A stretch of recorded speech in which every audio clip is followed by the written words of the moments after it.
And as the inequality grows, naturally more and more people are becoming desperate. So the establishment was forced to come up with a new way to deal with anyone who challenges the system. So they gave birth to the terrorist. The term terrorist is an empty distinction, designed for any person or group who chooses to challenge the establishment.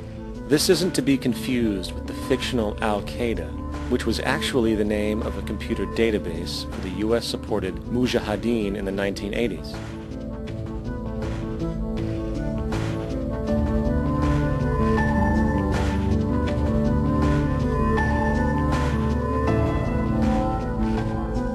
In 2007, the Department of Defense received $161.8 billion for the so-called global war on terrorism.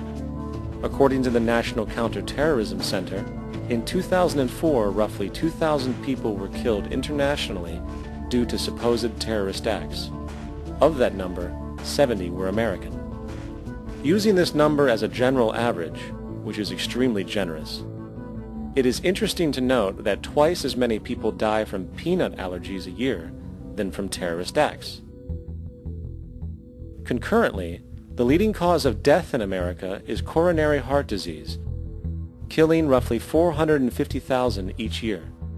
And in 2007, the government's allocation of funds for research on this issue was about $3 billion. This means that the U.S. government in 2007 spent 54 times the amount for preventing terrorism than it spent for preventing a disease which kills 6,600 times more people annually than terrorism does. Yet, as the name terrorism and Al-Qaeda are arbitrarily stamped on every news report relating to any action taken against U.S. interests, the myth grows wider.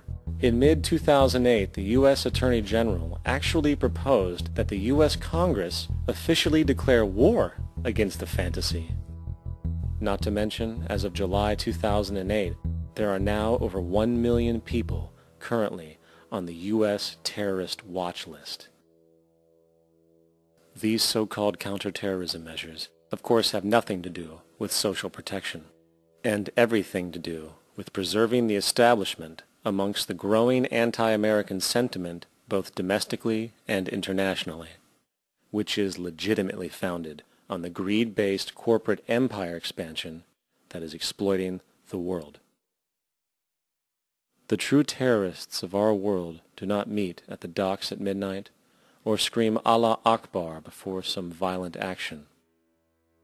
The true terrorists of our world wear $5,000 suits and work in the highest positions of finance, government, and business. So, what do we do? How do we stop a system of greed and corruption that has so much power and momentum? How do we stop this aberrant group behavior which feels no compassion for, say, the millions slaughtered in Iraq and Afghanistan, so the corporatocracy can control energy resources and opium production for Wall Street profit?